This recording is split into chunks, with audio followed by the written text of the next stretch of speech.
Welcome to Three Questions, where critical thinking is king. And my opinions and research are only here to support your learning and deeper understanding. Hey, I'm your host, Meghann, and I am truly honored that you clicked on Three Questions today, as the topic is a tough one. It is grief.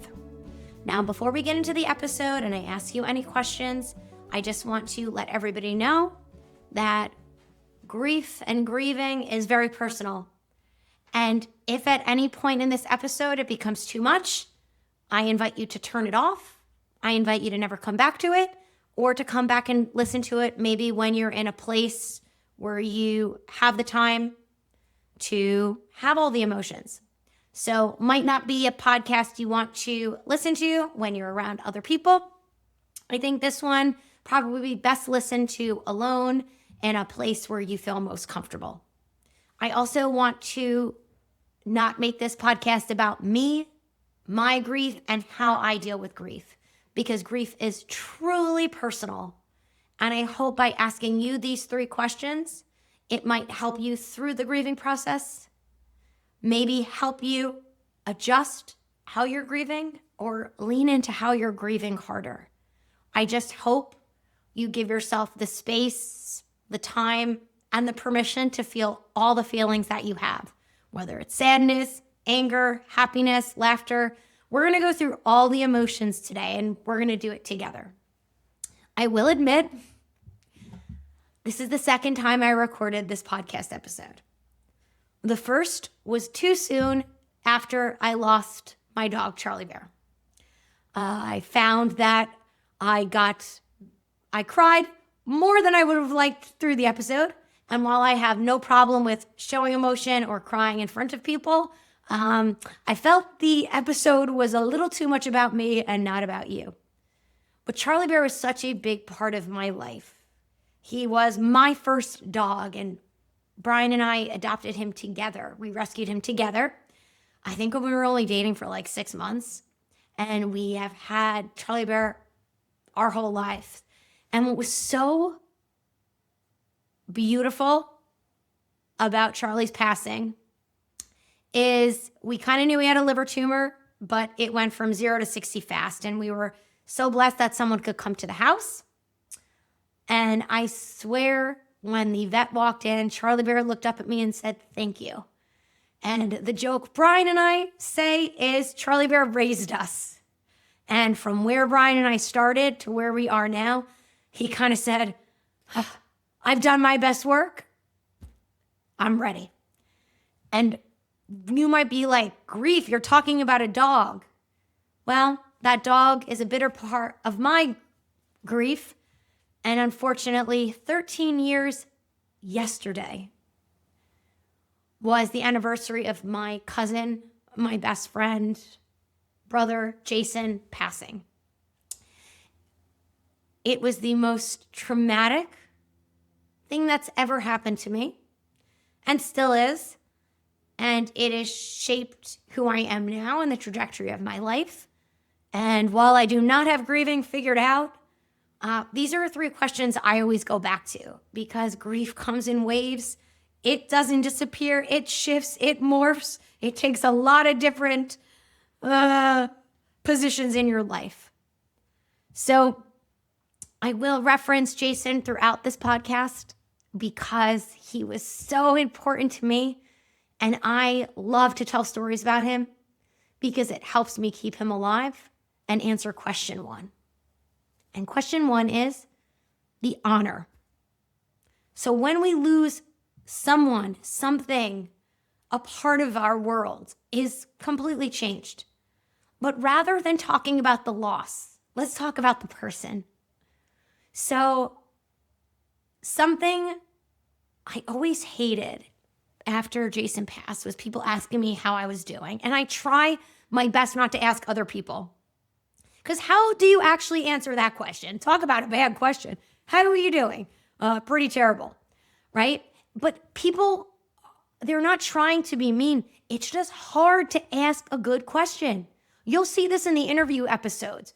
I'll have this great question teed up, but based how the person receives it, I go, that was not a good question. Let me change it. So don't feel bad about any questions you ask when someone's grieving. But please use this if it resonates with you. Something I always say, I am so sorry you're going through this loss. The loss is so big because the love was even bigger. And I feel like that encompasses loss. Why does it suck so much? Because that person was such a big part of our life. So I would like to invite you, when you have the space and the time, to think about your favorite quality about that person or a few people. What was it about them? I have this story keeps popping into my head. Jason was a tormentor. So when I was in high school, he lived with us. He was going to culinary school. So he was like my big brother. And he would play Nintendo Wii, a video game, while I was sleeping, on a grumpy teenage girl. And he'd be playing this baseball game. And my family were all New York Yankees fans. So I knew all the Yankees. And those were the years when the Yankees won the World Series every year. Okay? Just laying the scene. He would play the video game and be like, Derek, Jeter? And I'd be like, Jeter. And then you'd be like, Bernie Williams. And he would miss Paul O'Neill. And he would do it to just scratch that itch, pick on me. And I'd be like, oh my God, I hate you. You're so annoying. But we would laugh our asses off. Jason made me laugh. He made serious not so serious. And I read his eulogy yesterday that I wrote, because I post it every year. It's a way for me to keep his memory alive. And I talked about when we would watch TV, because we also lived together as roommates in Hoboken. We would be watching, and all the shows with a laugh track? I hate laugh tracks. You know why? Because Jason was a laugh track. He would laugh out loud to every show, and you couldn't help but laughing. And I don't know if I was laughing at Two Guys, a Girl in a Pizza Shop. Do you remember that show? Ryan Reynolds? Or Seinfeld or Curb. Was I laughing at them or Jason? He had such an infectious laugh. So he made me laugh. He would annoy me. He made me feel all the emotions. And he had that big effect on people. So think about your person. What was it about them? Were they serious? Did they make you more serious in a good way? Did they make you think more? Did they frustrate you? Did they pull out a deeper side in you? What was it? And I want to invite you, how can you carry that forward? How can you bring that forward with you every single day? Noticing it in yourself or the people around you. I always was a jokester. I get that from my Uncle Steve, Jason's dad, Jason, my dad, and me. Not everything was a joke, but we always were able to find the humor in things. My Uncle Steve, who, talk about traumatic, he was my second person in the family. He died shortly after my cousin Jason. But my Uncle Steve, it would be everybody was at my parents' house. We'd have a big barbecue, and he would yell, Meghann! And I knew what that meant. Wherever you are, you stop what you're doing. You run across the house. You run across the lawn because you had a job to do. And that job was to pull Uncle Steve's finger. And he would wait, I'd pull his finger, and he would pass gas. And I thought that was the funniest thing as a kid. Okay? So people joke when I have bathroom humor. I carry all those people with me. I tell jokes. I try to bring lightness to the darkness every single day. Now, laughter isn't always the cure for things. So if that is not appropriate for where you're at, I want you to define that feeling. I am going to pause, and I want us all to close our eyes. I want you to put your hands someplace on your body where you can fully feel I've got my hands wrapped around my knees. If you prefer, you can keep your eyes open. I want you to think of the best memory of that person. Feel free to get upset. Feel free to laugh. Feel free to do anything you need to do.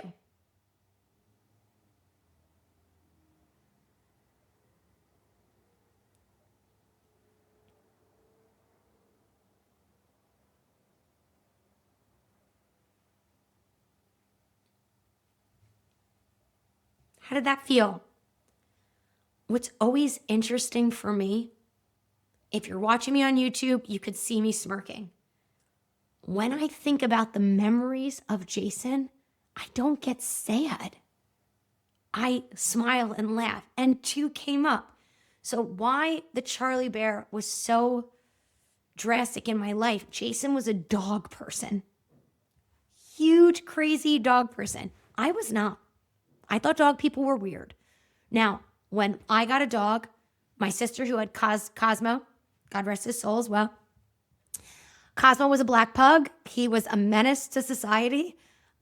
He would snort, fart, you know what pugs do. And my sister treated him like the king. I thought it was weird. But then when I got Charlie Bear, my sister goes, Meghann, I go, I can finish your sentence. I am way worse than you ever were. She's like, yeah. And it's so funny. If Jason saw me now, I think he'd be so proud of me as the dog mom that I am. And why I want you to honor these memories. I cannot tell you the other memory that made me laugh, but Diana, you know the memory I'm thinking of. The day of Jason's funeral.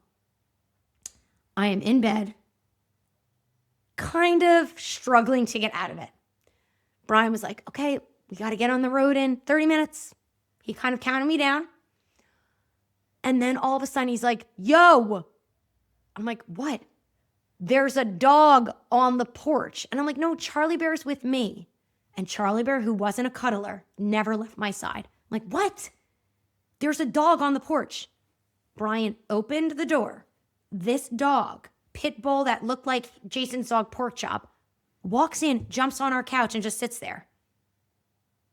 And I'm looking at the dog and I go, Jason? And he was like goofy and laughed. And then Brian opened the door and the dog just left. And the craziest part about that is that dog lived about 5 blocks from our house. Never saw that dog before and only saw that dog one time after. I kid you not. You're going to think I'm making it up. Unfortunately, my husband also lost his best friend tragically in a car accident before I met him. It was the anniversary of his friend's death, and he was struggling. And I kid you not, I go, Brian, look at the porch. That dog came back. I swear on my mother's life. So the honor of these persons, finding the moment, finding, oh my God, that bird or that flower, all those moments. I believe in past lives. I believe that there's more to this all. And just those moments with the dogs just make me smile. And that's why my dogs are so important to me. So I hope question 1 has given you the space and the time to figure out a way to honor the person you love the most. And if you're not ready to do that, well, take your time, and when you're ready, you'll be ready. Don't push it, okay? Now, question 2 is a little of a tougher one. I am going to be brutally honest about this one. This one is the toughest for me because it's a little bit of the ugly truth I don't like about how I handled my grief. So I want to ask you first. Often when something traumatic happens or a big loss, there becomes a before and after, right? Before Jason passed, after Jason passed. Okay? And I want to ask you, what part of you shifted first in the after? Now, that could be a positive shift or a negative shift. Now, I just want to read a little research. I wrote it down so I could stay on track.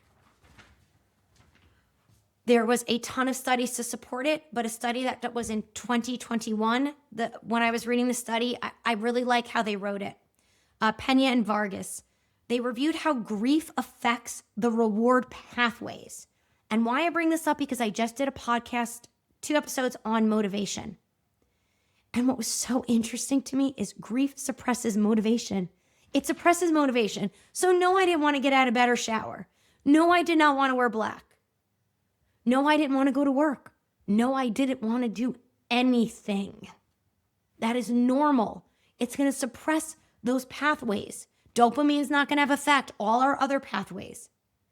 But in later phases, we have a recalibration based off what feels meaningful and of purpose. And that was huge to me. So what was the biggest shift? I think most of us are kind of, I don't want to say stuck. Maybe I was a little stuck. But what I felt like, it shined a light on, I wasn't happy before he died. I wasn't happy in my career. I wasn't focused. I wasn't motivated. And that loss kind of shone a big light on that. Okay? Luckily, I had great support from my husband and my family. And I talked about Jason a lot. A lot of people don't like to talk about loss. That's how they process. I found if I talked about him, told stories, kept him alive, that was the way that I would grieve. But it kind of stunted me because I couldn't move past that. I was so in this talking about Jason, and I am so grateful to my girlfriends from Scranton. Oh my God. Every time we went out drinking, Meghann would be fine until she wasn't. And it was always a story about Jason. So I'm so grateful that they were able to tolerate my grieving strategies. And honestly, if that's how you grieve, do it. It was very helpful to me. And when I was done with that, I moved on. And what's really cool, well, I don't know if it's cool. It's cool looking back on it now. But I had a huge shift when I was ready because I was focusing on the neuro studio, something that had real purpose and passion behind it. And that reinvigorated my motivation. But I'm going to be 100% truthful with all of you. And the only reason I am telling you all this is because if you come in contact with this, I want you to know you're not alone and you're not a bad person.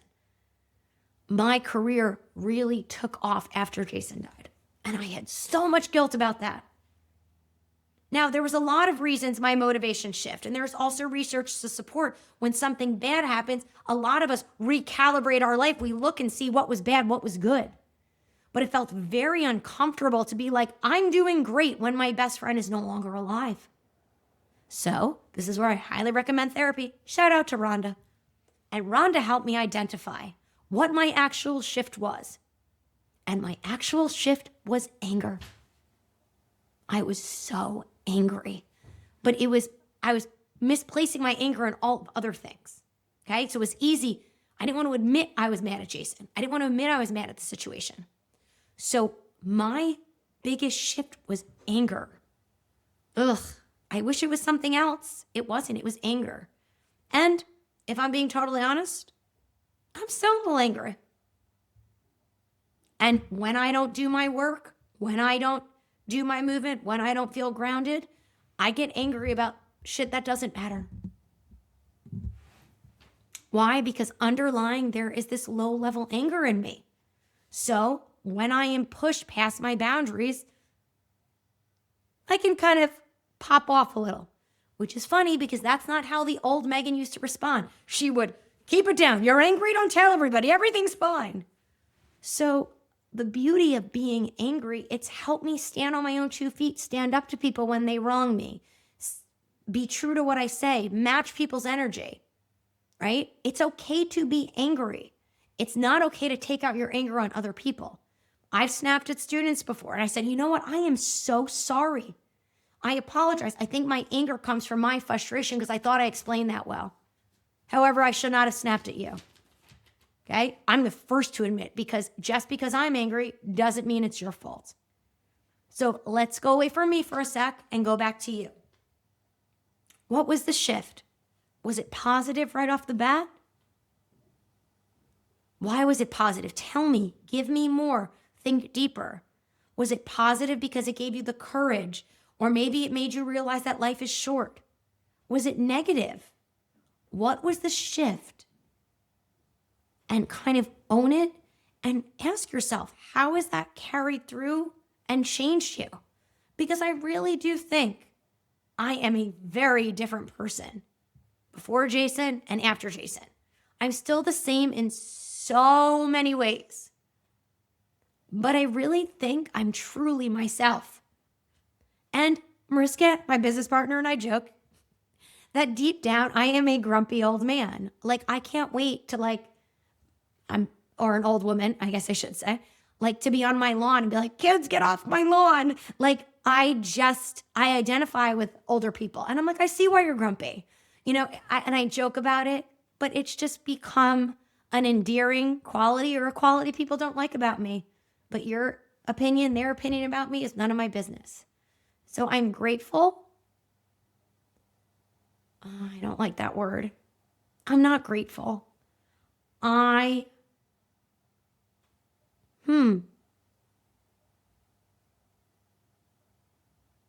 What's a good word for you when you have had growth after a tremendous loss? What is the word?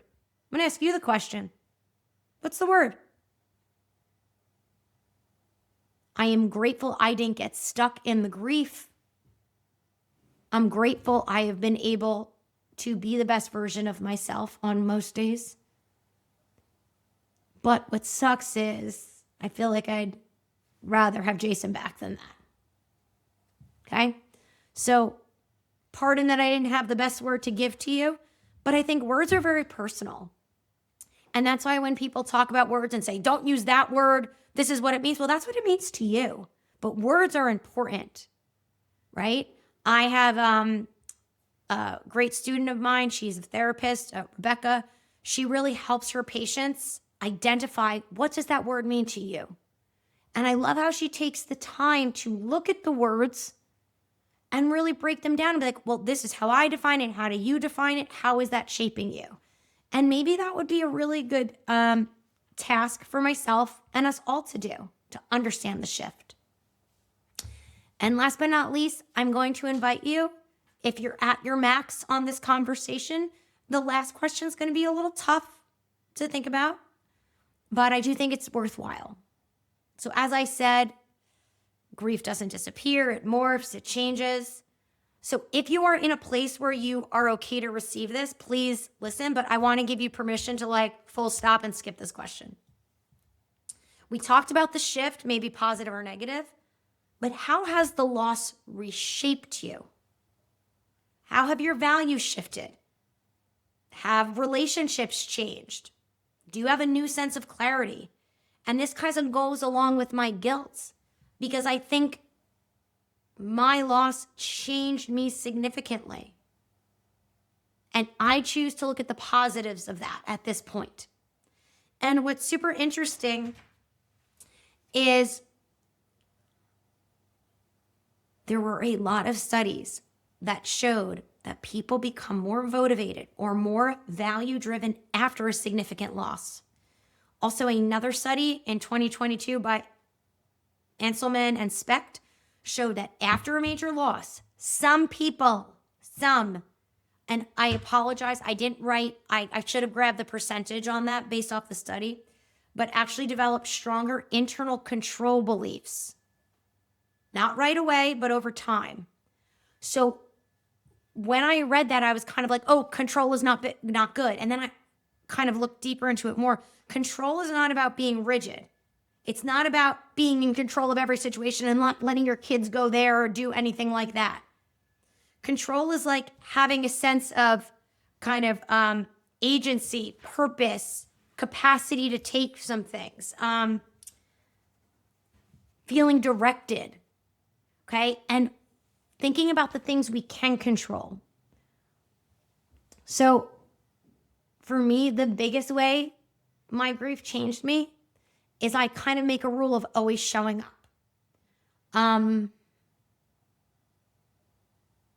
I'm just pausing because I would like to share another story with you, if that is okay.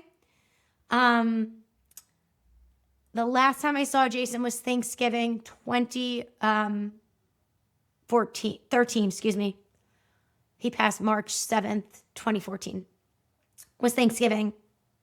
And I was annoyed with him because he was late to Thanksgiving because he was a chef and was cooking for another family. A famous person which I will not name, but if you ask me, I will tell, because they did not send any condolences to my aunt and uncle, send flowers or anything when he was their private chef at the time who was in their home. So yes, I'm still bitter. I'm not going to say it publicly, but if you ask, I'll tell you.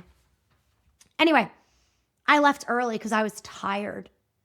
Why? Because I'll see you in a few weeks, Jason. We lived together most of like our young adult life. He was living in Brooklyn. I was in Hoboken. Actually, I think I was living with Brian at that point down the shore. I'll see you. Like, let's get together. But he didn't. And that was something I would back out of things. I don't feel like doing it. I was very selfish in that. And ever since then, when I'm traveling or doing something, it's like, let's stay out another hour longer. Well, I'll be tired tomorrow. Who cares? Something when I'm traveling, and students have witnessed this. I see a lot of clients every day, and I say this out loud, and I say it out loud because I'm an auditory processor. I am so blessed to do what I love even when I'm tired.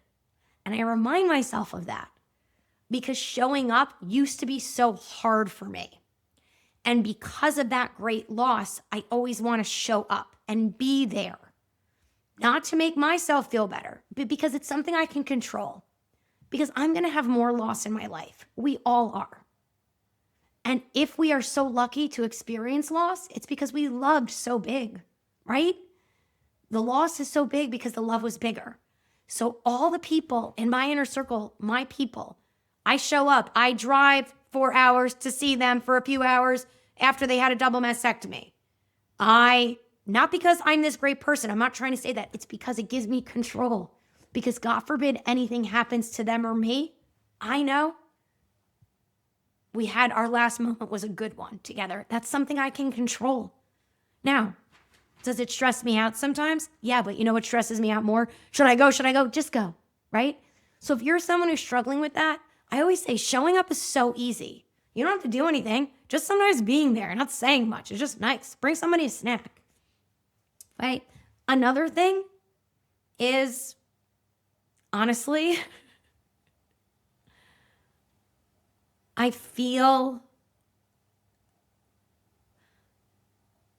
used to say this all the time, and one of my students was like, I don't like when you say that.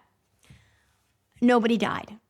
So a client, if they're struggling, like, oh my God, I did that wrong, or I failed this test. I go, yeah, but nobody died.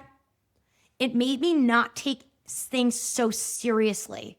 I think as a goofy person, but I also was very hard on myself and very serious. So it's like, hey, I made a mistake. I said the wrong thing. I say in my courses to people, hey, if you ask me a question and I look annoyed, it's because I am annoyed, but not at you. I'm annoyed because I thought I was clear. Like, I'm perfect. I say that to people now. And the reason I do that is so I can have a sense of control over it, to be like, I'm not always going to respond my best, right? And it also like allows me to behave how I want to be. I don't always have to be perfect. I don't sweat the small stuff like I used to. Because if something goes wrong, it's like, well, nobody died. Now, my friend had said to stop saying that over COVID because a lot of people are dying. And I said to her, people die every single day. I don't want to minimize that. The reason I'm saying it is it's a reminder to me to not take myself so seriously. So thank you for letting me share that other story about Jason. And I hope maybe it's not showing up for you. Maybe hearing my experience doesn't force you to do it my way, but help you see it through your way. Because you might be like, no, Meg, I completely disagree with you there. Good. Why do you disagree with me? Think about that. What clarity can you get out of this conversation? Because guys, we are all going to grieve. We are all going to experience loss. And I hope we all experience loss, because you not experiencing loss would be saying that you're not given enough love. And I understand it's scary. And there are certain types of losses that I think, I'll just say it. I won't beat around the bush. We're all going to lose our parents. Unfortunately, some of you already have. Luckily, mine are still here. Last year was very tough for me because my dad was very sick. He's doing great. But it sucks, and it's going to suck. But if you're listening to this and you've lost a child, I want to give you even more grace. That's not supposed to happen. And sometimes things just suck. That sucks. There's no excuse. There's no silver lining. They're not in a better place. They should be with you. So these questions, how you can honor them, the negative shifts, the shifts, please take that with a different lens and give yourself grace, because that is not the normal cycle of life. And I am truly sorry. And I want to say that sucks. And I wish that wouldn't happen to anybody, but it does too often. Okay? I'm going to leave us all with just a summary of the questions. So maybe the question 1 was the one that resonated with you the most. Maybe question 2 and 3 you did not like, you don't want to think about, you're not ready. I'm fine with that. Took me 13 years to get here, and it's going to take me a lifetime to figure it all out. But question number 1, how can we honor that love every single day? That's the question I want you to spend the most time on, because that question will help you answer question number 2 and 3. I want to thank you for listening to this episode, being a part of the 3 Questions community.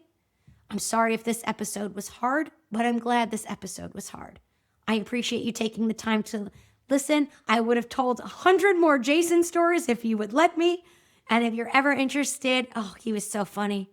He had such a personality. And he always had, like, every girl loved him. Women just loved him because he was just such a cool, good dude. So, something at the end I said of his eulogy oh my God, sorry, one more funny story. It's a McAlevey thing. That's Jason's and my mother's family. My mother and his mother's sisters. They always say sayings backwards. They call everybody by the wrong name. And my aunt at Jason's funeral said, "You were like 2 pods in a pea." And we started laughing, and I wrote that in his eulogy. So it's great that I'm tripping over my words. But at the end, I said, I hope everybody here can be more like Jason. And I wish for all of you to live a life with as much joy as my cousin brought me.